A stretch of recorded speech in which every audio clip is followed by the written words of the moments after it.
Hello friends, welcome again.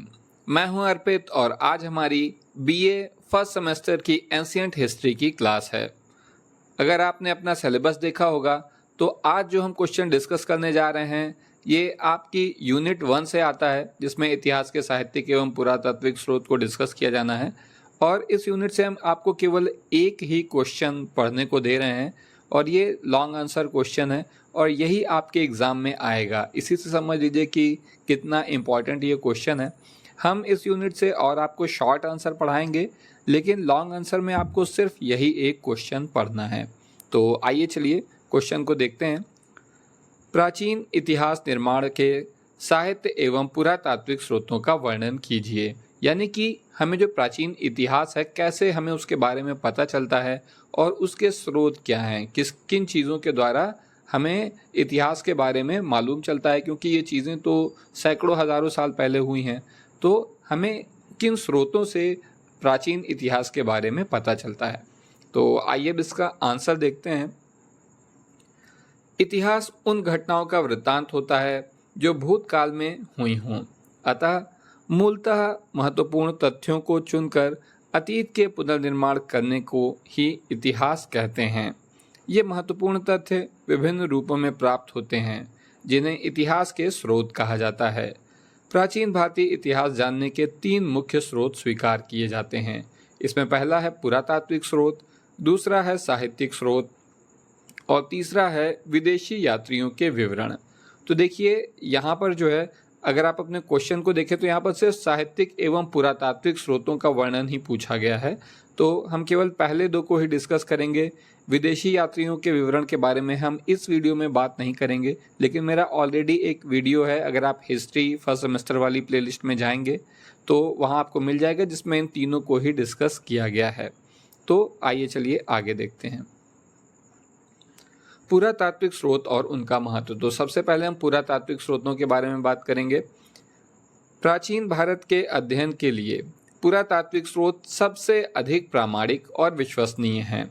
पुरातात्विक स्रोतों में अभिलेख, सिक्के, मूर्तियाँ, स्मारक एवं भवन, चित्रकला, अवशेष आदि माने जाते हैं। यानी ये चीज़ें हैं जो पुरातात्विक स्रोत के अंतर्गत आती हैं।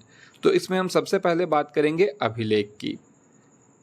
ये अभिलेख प्रस्तर शिलाओं, स्तंभों, ताम्रपत्रों, दीवारों तथा प्रतिमाओं पर उत्कीर्ण हैं। प्रस्तर मतलब पत्थर। सर्वाधिक प्राचीन अभिलेख मध्य एशिया के बोगसकोई नामक स्थान से लगभग 1400 ईसा पूर्व में प्राप्त हुए हैं। इस अभिलेख में इंद्र, मित्र, वरुण और नासत्य आदि वैदिक देवताओं के नाम लिए गए हैं। भारत में सबसे प्राचीन अभिलेख अशोक महान के प्राप्त होते हैं। ये अभिलेख 3री शताब्दी ईसा पूर्व के हैं। अशोक के सभी अभिलेख ब्राह्मी लिपि के हैं। देखो ये बहुत इंपॉर्टेंट शॉर्ट क्वेश्चन है कि अभिलेख जो हैं अशोक से संबंधित वो किस लिपि में हैं, तो ब्राह्मी लिपि में हैं। लेकिन एक बात और ध्यान रखिएगा कि अब अशोक से संबंधित अभिलेख ब्राह्मी लिपि में हैं। केवल उत्तरी पश्चिमी भारत में पाए जाने वाले अशोक के अभिलेखों में लिपि खरोष्ठी है। यानी कि जो उत्तरी पश्चिम में, यानी उत्तर पश्चिम यानी कि अफगानिस्तान की तरफ के जो अभिलेख हैं उनमें खरोष्ठी लिपि का इस्तेमाल हुआ है। बाकी सभी में ब्राह्मी लिपि का इस्तेमाल किया गया है। लगमान एवं शैरकून से पाए जाने वाले अशोक के अभिलेख क्रमशः यूनानी तथा आर्मेइक लिपि में प्राप्त हुए हैं। सर्वप्रथम 1837 ईस्वी में जेम्स प्रिंसेप ने ब्राह्मी लिपि में लिखे गए अशोक के अभिलेखों को पढ़ा था। इन अभिलेखों से अशोक के साम्राज्य की सीमा, उसके धर्म तथा शासन नीति पर महत्वपूर्ण प्रकाश पड़ता है। अशोक के बाद के अभिलेखों को 2 वर्ग में बांटा जा सकता है। तो इसमें है, पहला कौन सा है? पहला है सरकारी अभिलेख। इसके अंतर्गत या तो राजकवियों की लिखी हुई प्रशस्तियां हैं या भूमि अनुदान पत्र प्रशस्तियों का प्रमुख उदाहरण समुद्रगुप्त की प्रयाग प्रशस्ति है। तो इसमें 2 तरीके के हैं। देखो सरकारी अभिलेख हैं 2 तरीके के, एक तो जो राजकवियों ने लिखी हुई है प्रशस्तियां वो हैं, या फिर भूमि अनुदान पत्र हैं। ठीक, 2 तरीके के ये होते हैं। प्रशस्तियों का प्रमुख उदाहरण है समुद्रगुप्त की प्रयाग प्रशस्ति। ये बहुत ही फेमस है, जो अशोक स्तंभ पर उत्कीर्ण है। तो ये प्रयाग प्रशस्ति जो है ये यहाँ पर पहले से अशोक स्तंभ था उसी पर जो है इसको लिखा गया है, लेकिन इसका संबंध समुद्रगुप्त से है। तो ये ना समझिएगा कि ये अशोक से संबंधित है, इसका संबंध समुद्रगुप्त से है। तो ये कहाँ है? अशोक स्तंभ पर उत्कीर्ण है, जिसमें उसकी विजयों और नीतियों का उल्लेख है। प्रशस्तियों के अन्य उदाहरणों में भोज की ग्वालियर प्रशस्ति, खारवेल का हाथी गुफा अभिलेख, गौतमी बलश्री का नासिक अभिलेख, रुद्रदामन का गिरनार शिलालेख, स्कंदगुप्त का भीतरी स्तंभ लेख और जूनागढ़ शिलालेख, विजय सेन का देवपाड़ा अभिलेख और चालुक्य नरेश पुलकेशिन द्वितीय का ऐहोल अभिलेख है। यद्यपि ये प्रशस्तियां अतिरंजित हैं, यानी इसमें चीज़ों को बहुत ज़्यादा बढ़ा चढ़ा कर लिखा गया है, तथापि इनसे संबंधित राजाओं के सैन्य अभियानों, विजय, साम्राज्य विस्तार एवं अन्य उपलब्धियों की जानकारी मिलती है। तो ये हो गई प्रशस्तियां। दूसरा था भूमि अनुदान पत्र। तो इसमें क्या है कि अधिकतर ताम्रपत्रों पर ये उत्कीर्ण है और इनमें दानदाता शासक की उपलब्धियों का विवरण मिलता है। पूर्व मध्यकालीन भूमि अनुदान पत्र मिलने से यह निष्कर्ष निकाला गया है कि भारत में पूर्व मध्यकाल में सामंती अर्थव्यवस्था स्थापित हो गई थी। तो देखिए इसमें होता क्या था कि एक राजा होता था, राजा के सामंत होते थे, राजा अपने सामंतों को भूमि देता था। भूमि अनुदान पत्र पर जो है दिया गया होता था कि उन्हें कितनी ज़मीन दी गई है, जिसमें राजा की बहुत बहुत तारीफ होती थी। और ये जो सामंत होते थे ये अपने खर्चे पर इसी ज़मीन से जो उन्हें पैसे मिलते थे खेती वगैरह से या लगान वसूल करके, तो उस पर वो सेना रखते थे और ये सेना राजा के लिए लड़ाई करने जाती थी। तो दूसरा है निजी अभिलेख। तो अभी आपने सरकारी अभिलेख देखा, आप देखते हैं कि निजी अभिलेख क्या है। इस श्रेणी के अभिलेख बहुधा मंदिरों या मूर्तियों पर उत्कीर्ण हैं। ये अभिलेख मूर्तिकला और वास्तुकला के विकास पर प्रकाश डालते हैं। इनसे लिपियों व भाषाओं के विकास पर भी प्रकाश पड़ता है। पूर्व गुप्त युग के अधिकांश अभिलेख प्राकृत भाषा में हैं। गुप्त और गुप्तोत्तर काल के अधिकतर अभिलेख संस्कृत भाषा में हैं और जिनमें विशेष रूप से ब्राह्मण धर्म का उल्लेख है। निजी अभिलेखों में तत्कालीन शासक, तत्कालीन राजनीतिक दशा और कभी कभी शासन में सहायक पदाधिकारियों के पदों, विभिन्न प्रकार के तत्कालीन करों आदि का भी उल्लेख होता है। ऐसे अभिलेखों में समुद्रगुप्त की प्रयाग प्रशस्ति, खारवेल का हाथी गुम्फा अभिलेख, रुद्रदामन का जूनागढ़ अभिलेख विशेष उल्लेखनीय है। ये तीनों ही अभिलेख भारतीय इतिहास में बहुत ही महत्वपूर्ण स्थान रखते हैं। तो आप इन अभिलेखों की जगह, जैसे हाथी गुम्फा अभिलेख किससे संबंधित है? खारवेल से। तो इसको आप जो है ध्यान रखिएगा। सातवाहन, चोल, पल्लव, चालुक्य, राष्ट्रकूट और पांड्य आदि वंशों के इतिहास की विशद जानकारी उनके शासकों के अभिलेखों से होती है। कुछ विदेशी अभिलेख भी प्राचीन भारतीय इतिहास के पुनर्निर्माण में सहायक हैं। एशिया माइनर के बोजाकोई नामक स्थान से प्राप्त अभिलेख से ज्ञात होता है कि वैदिक आर्यों के वंशज एशिया माइनर में भी रहते थे। इसी प्रकार पर्सिपोलिस और बेहिस्तून के अभिलेख के ईरानी सम्राट द्वारा सिंधु घाटी पर अधिकार कर लेने का प्रमाण मिलता है। अब हम बात करेंगे सिक्कों की। तो सिक्के यानी कि कॉइन आप जानते ही हैं क्या होते हैं। तो जो पुराने सिक्के हैं उनसे हमें इतिहास के बारे में कैसे जानकारी मिलती है, आइए देखते हैं। सिक्कों का अध्ययन मुद्रा शास्त्र कहलाता है। प्राचीन सिक्के तांबा, चांदी, सोना, शीशा और धातुओं से निर्मित होते थे। पकाई मिट्टी के बने सिक्कों के सांचे ईसा की प्रारंभिक 3 शताब्दियों के हैं। इसमें सर्वाधिक सांचे कुषाण युग के हैं। आरंभिक सिक्कों पर चिन्ह पाए जाते हैं, परंतु बाद के सिक्कों पर राजाओं और देवताओं के नाम तथा तिथियां भी उत्कीर्ण हैं। आहत सिक्के भारत के प्राचीनतम सिक्के हैं। ये 5वीं सदी ईसा पूर्व के हैं। ठप्पा मारकर बनाए जाने के कारण भारतीय भाषाओं में इन्हें आहत मुद्रा कहा गया है। ये सिक्के अधिकांशतः चांदी के हैं। इन पर पेड़, मछली, साई, हाथी, अर्धचंद्र आदि आकृतियां बनी हैं। तो साई नहीं, सांड। सर्वाधिक सिक्के मौर्य काल के हैं। हिंद यवन शासकों का पूरा इतिहास ही उनके सिक्कों से ज्ञात होता है। सातवाहनों ने शीशे तथा गुप्त शासकों ने सोने के सर्वाधिक सिक्के प्रचलित किए। देखो ये क्वेश्चन बहुत ज़्यादा पूछा जाता है कि किन शासकों ने सर्वाधिक सोने के सिक्के प्रचलित किए, तो इसका जवाब है गुप्त शासकों ने सर्वाधिक सोने के सिक्के प्रचलित किए। पांचाल के मित्र शासकों और मालव तथा यौधेय गणराज्यों का पूरा इतिहास उनके सिक्कों से ज्ञात होता है। गुप्त शासकों द्वारा जारी किए गए विविध प्रकार के सिक्के उनकी विविध उपलब्धियों पर प्रकाश डालते हैं। मुद्राओं से तत्कालीन राजनैतिक, सांस्कृतिक, धार्मिक, सामाजिक और आर्थिक प्रगति की जानकारी मिलती है। अब हम बात करेंगे स्मारक और भवन की। प्राचीन काल के महलों और मंदिरों की निर्माण शैली से वास्तुकला के विकास पर प्रकाश पड़ता है। जैसे उत्तर भारतीय मंदिरों की कला और वास्तुशैली नागर शैली की है और दक्षिण भारतीय मंदिरों की कला द्रविड़ शैली की है। इन दोनों शैलियों के बारे में हम आगे किसी वीडियो में बात करेंगे, जिसमें हम आपको द्रविड़ शैली और नागर शैली के बारे में बताएंगे। तो आइए इस वीडियो में चलते हैं कि इसी प्रकार कुछ मंदिर दोनों शैलियों के मिश्रण से बने हैं, जिन्हें बेसर शैली कहा जाता है। इसी प्रकार स्तूप, विहार और मंदिरों के स्वरूप से तत्कालीन धार्मिक विश्वासों का पता चलता है। दक्षिण पूर्वी एशिया के अनेक स्थानों के प्राप्त मंदिरों व स्तूपों के अवशेष वहाँ भारतीय संस्कृति के प्रसार को दर्शाते हैं। जैसे कि अगर आपसे पूछा जाए कि दुनिया का सबसे बड़ा मंदिर कहाँ है, तो ये जानिए कि वो भारत में नहीं है, ये है अंकोर वाट में। अंकोर वाट कंबोडिया में है और ये दक्षिण पूर्व एशिया का एक देश है। ठीक है, तो बहुत से मंदिर जो हैं वो विदेशों में, ख़ासतौर से इस तरफ के देशों में हैं, और हमें इससे ये पता चलता है कि उस ज़माने में वहाँ पर कैसी संस्कृति थी।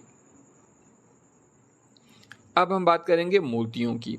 तो कुषाणों, गुप्तों और गुप्तोत्तर शासकों द्वारा निर्मित मूर्तियाँ तत्कालीन समाज में तथा जनसाधारण में प्रचलित धार्मिक विश्वास व अवस्थाओं, मूर्तिकला के विकास पर प्रकाश डालती हैं। जनसाधारण के दैनिक जीवन पर प्रकाश डालने वाली मूर्तियों के उदाहरण सांची, भरहूत, बोधगया और अमरावती के स्तूपों पर सजीव दिखाई देते हैं। और अगला है पूरा अवशेष। उत्खनन मतलब जो खुदाई होती है, तो उत्खनन से प्राप्त मोहरों, मानव के विभिन्न औजारों, मृत भांडों, गहनों, मृत भांड मतलब बर्तन, मिट्टी के बर्तन, गहनों एवं भवनों के ध्वंसावशेषों से प्राचीन भारत के इतिहास की जानकारी में सहायता मिलती है। सोहन घाटी, हड़प्पा एवं मोहनजोदड़ो से प्राप्त मोहरों से तत्कालीन मानव के धार्मिक, सामाजिक, आर्थिक एवं कलात्मक गतिविधियों की सम्यक जानकारी मिलती है। बसाड़ से प्राप्त मिट्टी की मोहरों से व्यापारिक श्रेणियों की जानकारी मिलती है। पाषाण युगीन इतिहास की जानकारी मूलतः अवशेषों से होती है। अब हम बात करेंगे चित्रकला की। चित्रकला प्राचीन भारतीय इतिहास जानने का महत्वपूर्ण स्रोत है। यह घटनाओं और तत्कालीन जीवन की विस्तृत जानकारी प्रदान करती है।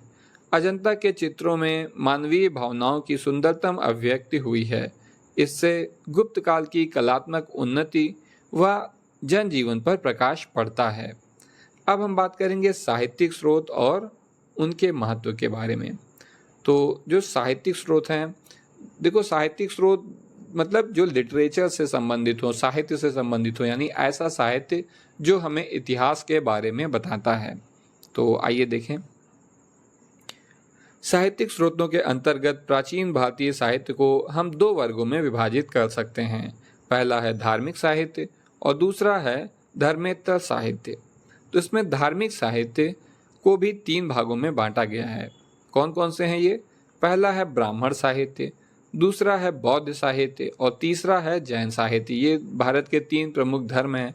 ब्राह्मण साहित्य हिंदू धर्म से संबंधित है, बौद्ध साहित्य बौद्ध धर्म से संबंधित है और जैन साहित्य जैन धर्म से संबंधित है। तो सबसे पहले हम बात करेंगे ब्राह्मण साहित्य की। ब्राह्मण साहित्य में सबसे प्राचीन ग्रंथ ऋग्वेद है। इससे वैदिक आर्य के धार्मिक, सामाजिक और आर्थिक जीवन पर प्रकाश पड़ता है। इसके बाद यजुर्वेद, सामवेद और अथर्ववेद हैं। इनमें महत्वपूर्ण अथर्ववेद है जिससे उत्तर वैदिक आर्यों के जीवन के सभी पक्षों पर जानकारी मिलती है। ब्राह्मण ग्रंथ वेदों के उपग्रंथ हैं, जिनसे कर्मकांड के विषय में जानकारी मिलती है। उपनिषद भी इसी काल की रचना है, जिसमें आध्यात्म और दार्शनिक पक्षों का विवेचन मिलता है। सूत्र साहित्य या कल्प सूत्र, जिनके अंतर्गत श्रौत श्रुत, गृह्य श्रुत और धर्म सूत्र आते हैं, वैदिक काल के अंत की रचना है, यानी कि वैदिक काल के बिल्कुल आखिर समय में ये लिखे गए थे। इन सूत्रों में यज्ञ, कर्मकांड, मनुष्य के लौकिक तथा पारलौकिक कर्तव्यों व धार्मिक, सामाजिक व राजनीतिक कर्तव्यों का विवेचन है। सूत्र साहित्य के बाद स्मृतियों की रचना हुई। इसमें सबसे प्राचीन मनुस्मृति है। मनुस्मृति वाकई काफ़ी फेमस भी है, तो आपने इसका नाम ज़रूर सुना होगा। तो इसके, और अगर नहीं सुना है तो मनुस्मृति पर मैंने एक पूरा वीडियो बनाया हुआ है, आपके एग्ज़ाम के पॉइंट ऑफ व्यू से भी बहुत ही इम्पॉर्टेंट है, तो आप उसको जो है हिस्ट्री वाली प्लेलिस्ट में जाकर देख सकते हैं, फर्स्ट सेमेस्टर की।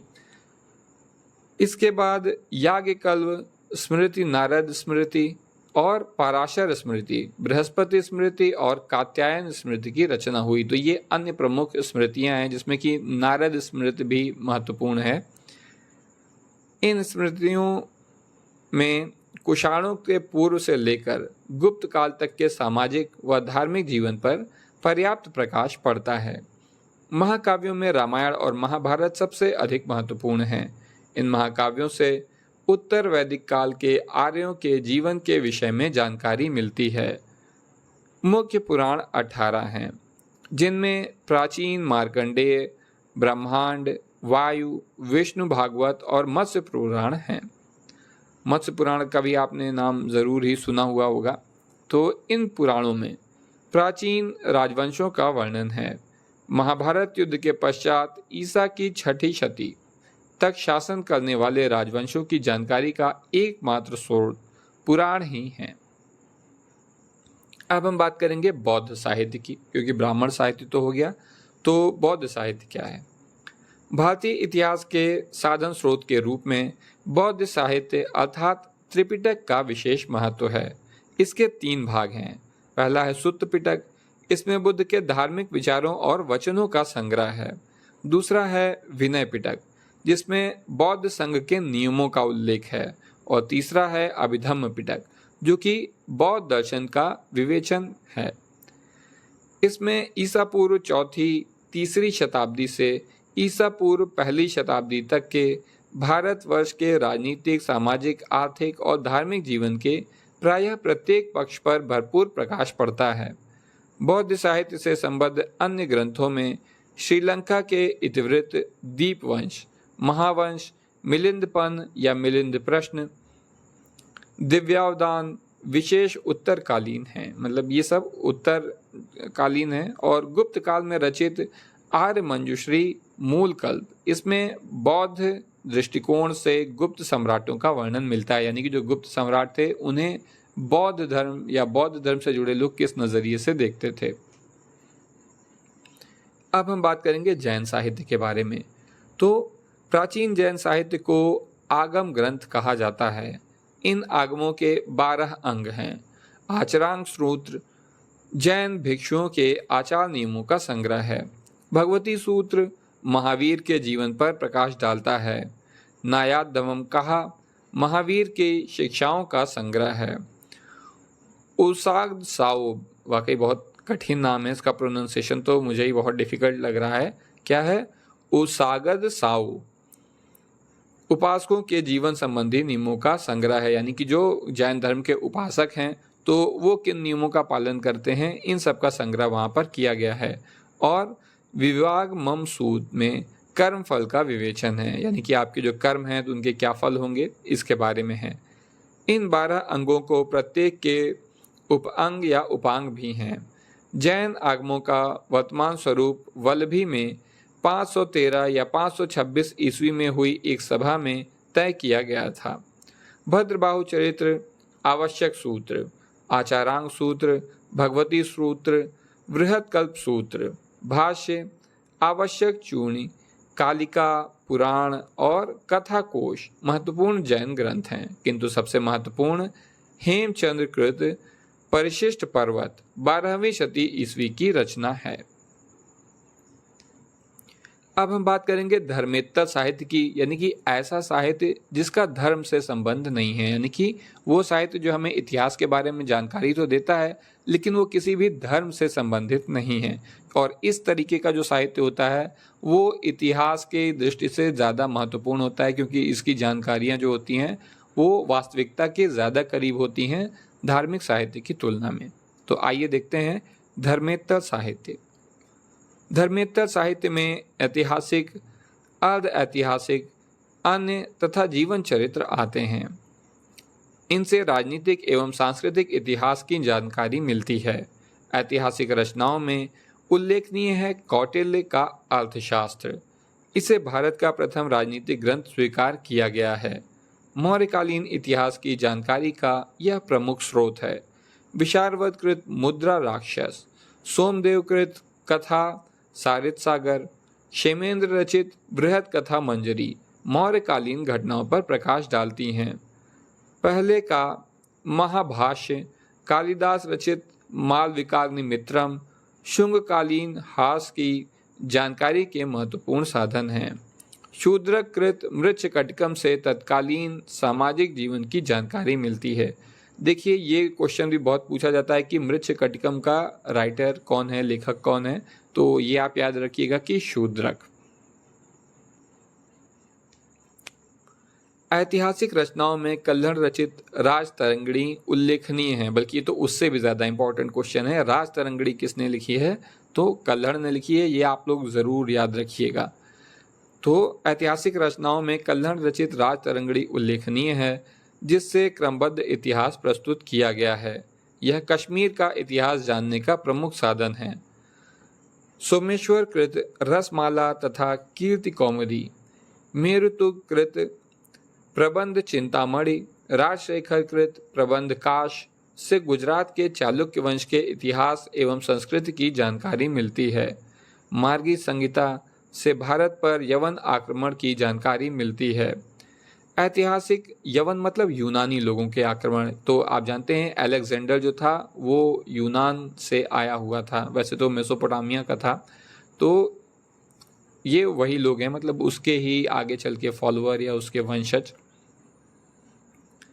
ऐतिहासिक जीवनियों में अश्वघोषकृत बुद्ध चरित्र, बाणभट्ट कृत हर्ष चरित्र, वाकपतिराज कृत गौंडवहो, विल्लूण कृत विक्रमांक देव चरित्र, पद्मगुप्त कृत नव साहसांक चरित्र, संध्या करंदनी, वाकई डिफिकल्ट नाम है, संध्या करनंदी कृत रामचरित, हेमचंद्र कृत कुमारपाल चरित्र, जयानक कृत पृथ्वीराज विजय महत्वपूर्ण हैं। दक्षिण भारत का प्रारंभिक इतिहास संगम साहित्य से ज्ञात होता है। पल्लव और चोल शासकों का इतिहास, अब भाई ये साउथ इंडियन नाम तो मेरे लिए बहुत डिफिकल्ट है, तो चलिए फिर भी कोशिश किया जाता है, आप भी करिए, कि पल्लव और चोल शासकों का इतिहास नंदिकल्लंबकम, उतना कठिन नहीं है, नंदिकल्लंबकम, कालीगत परणी तथा चोल चरित्र से ज्ञात होता है। 13वीं शताब्दी के आरंभ में अरब लोगों ने अरबी में सिंध का इतिहास लिखा। इसकी फारसी अनुवाद चचनामा में निहित है, जो तत्कालीन भारत की राजनीतिक व सांस्कृतिक स्थिति को महत्वपूर्ण जानकारी प्रदान करता है। तो दोस्तों, ये था हमारा बहुत ही इम्पॉर्टेंट क्वेश्चन जो आपके एग्ज़ाम के दृष्टि से बहुत ही इम्पॉर्टेंट है। इसे आप पढ़ के जाइएगा। अगर आपका यूनिट 1 से लॉन्ग क्वेश्चन आएगा तो वो निश्चित रूप से यही क्वेश्चन आएगा, और जितने भी शॉर्ट क्वेश्चन आएंगे वो इसी क्वेश्चन के अलग अलग हिस्से से लिए गए रहेंगे। जैसे मान लीजिए कि पूछ लें कि बौद्ध साहित्य कैसे जो है हमें इतिहास के बारे में बताता है, या ब्राह्मण ग्रंथ इतिहास के बारे में क्या बताते हैं। तो इस तरीके का जो शॉर्ट क्वेश्चन होंगे वो भी इसी के किसी हिस्से में से आएंगे। तो ये क्वेश्चन आप बहुत ही अच्छे से पढ़िएगा। और आज के लिए बस इतना ही। Thank you.